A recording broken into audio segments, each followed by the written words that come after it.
The title of this video sort of gives away the plot, but I had a chance to interview Toto Wolff while I was in Miami for the race weekend. I am going to show you the interview, obviously, but I want to tell you a little bit about how this came together, why it happened, and give you just a little bit of insight on how these types of things come together. While I was in Miami, I was invited to the premiere of The Seat. The Seat is a 40-minute documentary that was produced in partnership between WhatsApp, Mercedes, and Netflix, and it gives you a behind-the-scenes look into the decision to put Kimi Antonelli into a Mercedes Formula One seat this year. As everyone knows, that seat was vacated by Lewis Hamilton. And when he decided that he was leaving for Ferrari, Mercedes had to choose someone to put into that seat. This documentary is a really interesting deep dive into that. WhatsApp is the official communication partner of Mercedes, and it's actually the way that they communicate as a team. So what was interesting about this documentary is that they show you this decision-making process through a lot of WhatsApp messages. You get to see the way that they share data, voice memos from not only Toto, but other members of the team. You even see things like Bono's process of sending times to the team while they were going through testing with Kimi. Across the board, something that I think is really interesting is that from the outside, the decision to put Kimi Antonelli in this seat seemed kind of outrageous, and Mercedes seemed so certain in the decision that they were making. But what you get from this documentary is the opportunity to see that decision-making process and understand that it was definitely not a one-stop shop kind of thing. They did not just wake up and say, Kimi Antonelli, that's the one. Instead, in the documentary, you actually see a lot of their thought process and their doubts. Is he too young? Again, he was only going to be 18 years old at the time of his debut. Is he experienced enough? Kimi Antonelli famously skipped F3 and went straight to F2, and last year didn't necessarily have the best record in Formula 2.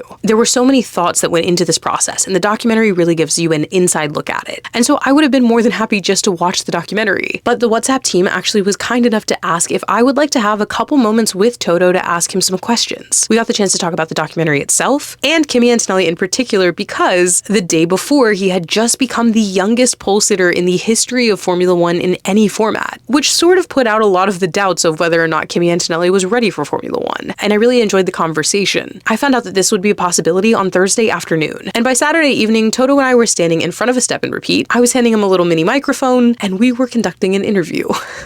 A couple of things that you should know: Toto Wolff is 6'5", according to the internet, but also definitely in person. He's very, very tall. I myself am about 5'4". Sometimes people want to tell me that I'm 5'3", especially when my sister is arguing that she is taller than me. You can understand that either way, there's over a foot height difference. And so this did cause some concerns about what I was going to wear, and I went with 5-inch heeled boots. Very comfortable to stand in, ask questions, they're chunky, and also add a little bit of height, hopefully, to deal with that height difference. However, as you can see here, the height difference was still pretty extreme, and we're both sort of craning our necks in different directions at the extreme in order to kind of make eye contact. All of that is to say, the interview that I'm going to roll in a second is actually edited in portrait mode. Partially, that is because the original intention of this interview was to be able to post it on short-form social media like Instagram and TikTok, and also partially a lot of it is because these types of things happen really fast, and framing something in landscape mode with two people who have an extreme height difference is a very difficult task. So I'm going to run the interview for you now, and I hope you enjoy it. First of all, it still frights me to see when he gets in the car, and I'm thinking, really? Can this kid drive the racing car? Kimi became the youngest ever pole sitter in Formula One yesterday. What were some of the best reactions sent in the WhatsApp group chat? Wasn't it great that we're launching this and he was the youngest ever pole sitter yesterday? It was perfect timing. The reaction was lots of overwhelming happiness, because people weren't sure whether it was the right call to give an 18-year-old the seat. And yesterday they said it was the right call. In the documentary, we actually see the process of you guys going through that decision. We see the data and the time shared through WhatsApp as well. What's the thing that you're looking for other than speed? Because that's something that you mentioned wasn't enough in the documentary.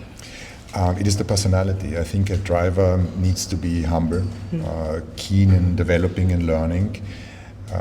And the more successful he gets and the more famous he gets, the more you need to remember who's helped you and how you have achieved that. And he has that personality, he has a family that will always going to keep him grounded, and he has the speed. In the documentary as well, Bono says that it's important for you to learn how to make a driver comfortable with being uncomfortable. We also see Kimi fail in this moment. How do you help a driver become comfortable with failing? So I'm the hardest with drivers that are on a really positive run, because they need to be a little bit brought back to planet Earth. The ones that fail, and I believe in, trust in, I'm trying to build them up. With Kimi, it was the accident in Monza. My first reaction was that's absolutely okay. And also this race that we had today, he was unlucky, starting from pole. That's fine.